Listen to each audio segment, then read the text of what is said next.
Halo semuanya, apa kabar? Aku harap kalian dalam keadaan baik dan selalu bahagia. Perkenalkan, saya Elfriedana Hampun dengan nomor induk mahasiswa 15016180024. Pada kesempatan kali ini, saya akan menjelaskan tentang operasi dan perlindungan sistem proteksi atau Operation and Maintenance Protection Relay. Nah, sebelumnya kita bakal membahas tentang pengertian relay.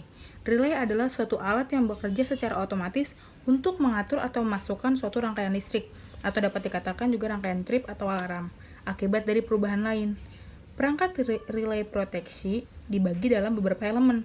Di antaranya ada elemen penginderaan, elemen pembanding, dan elemen pengukur atau elemen penentu. Relay dapat dioperasikan pada tingkat arus listrik menurut bias atau kendala standar, atau ia dapat dibandingkan dengan kualitas lain dari sirkuit seperti tegangan bias atau arus listrik yang meninggalkan sirkuit yang dilindunginya. Ada beberapa syarat agar sistem proteksi dapat bekerja dengan baik. Yang pertama itu ada sensitif. Suatu relay proteksi bertugas mengamankan suatu alat atau suatu bagian tertentu dari suatu sistem tenaga listrik, alat atau bagian sistem yang termasuk dalam jangkauan pengamanannya. Yang kedua, selektif. Selektivitas dari relay proteksi adalah suatu kualitas kecermatan pemilihan dalam mengadakan pengamanan. Yang ketiga, ada cepat.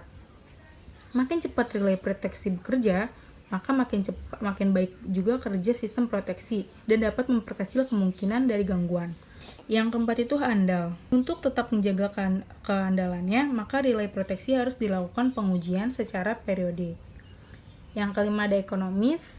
Dengan biaya yang sekecil-kecilnya dapat diharapkan relay proteksi mempunyai kemampuan pengamanan yang sebesar-besarnya. Yang keenam itu ada sederhana. Perangkat relay proteksi disyaratkan mempunyai bentuk yang sederhana dan fleksibel.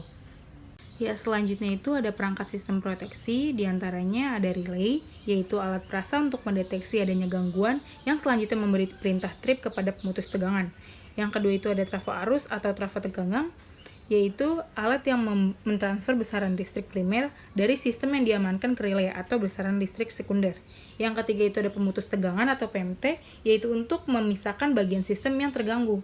Yang keempat ada baterai, yaitu alat pengisi sebagai sumber tenaga untuk pekerjanya relay, peralatan bantu tripping.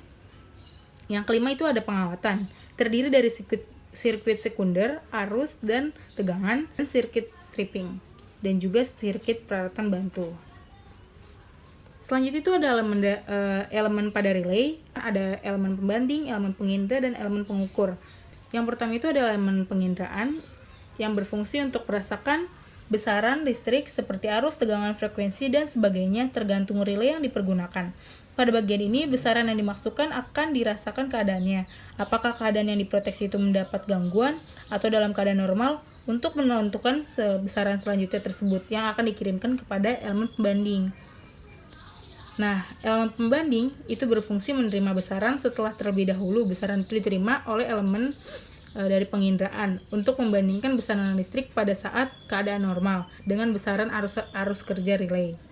Selanjutnya ada elemen pengukur atau penentu yang berfungsi untuk mengadakan perubahan secara cepat pada besaran ukurnya dan akan segera memberikan syarat untuk membuka PMT atau memberikan sinyal.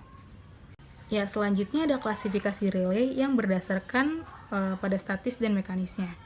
Yang pertama itu ada relay arus lebih atau overcurrent relay, yaitu rangkaian peralatan relay pengaman yang memberikan respon terhadap kenaikan arus yang melebihi harga arus yang telah ditentukan pada rangkaian yang diamankan.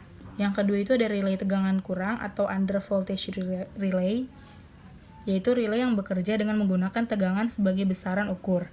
Relay akan bekerja jika mendeteksi adanya penurunan tegangan melalui batas yang telah ditetapkan.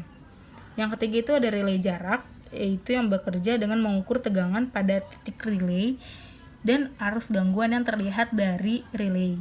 Dengan membagi besaran tegangan atau besaran arus, maka impedansi sampai titik terjadinya gangguan dapat ditentukan. Yang keempat itu ada relay arah atau directional relay, yaitu pengaman yang bekerja dengan adanya besaran arus dan tegangan yang dapat membedakan arah arus gangguan ke depan atau ke arah belakang. Relay ini merupakan pengaman cadangan dan bila bekerja dengan mengerjakan perintah trip, relay akan bekerja berdasarkan dengan hubungan sudut fasa antara dua besaran input dan relay, yaitu besaran referensi atau patokan umumnya adalah tegangan sistem, dan besaran kerja atau operating adalah arus. Selanjutnya itu ada relay hubungan tanah atau GFR yang berfungsi untuk mengamankan peralatan listrik akibat adanya gangguan hubung singkat fase ke tanah. Yang keenam itu ada relay arus hubung tanah terbatas atau RIF, yaitu relay yang bekerja mengamankan transformator bila ada gangguan satu fase ke tanah di dekat titik netral transformator yang tidak dirasakan oleh relay diferensial.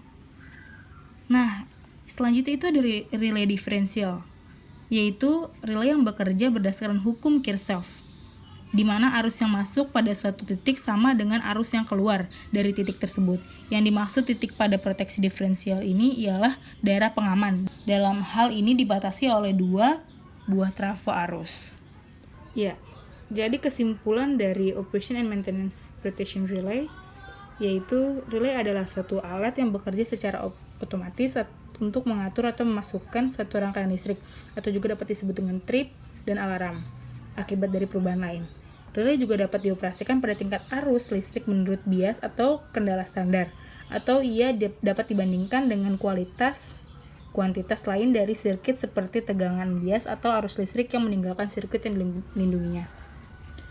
Sekian pemaparan saya tentang Operation and Maintenance Protection Relay. Saya minta maaf apabila ada kesalahan dalam tutur kata yang saya ucapkan, dan terima kasih untuk perhatiannya. Sampai jumpa di next video. Bye!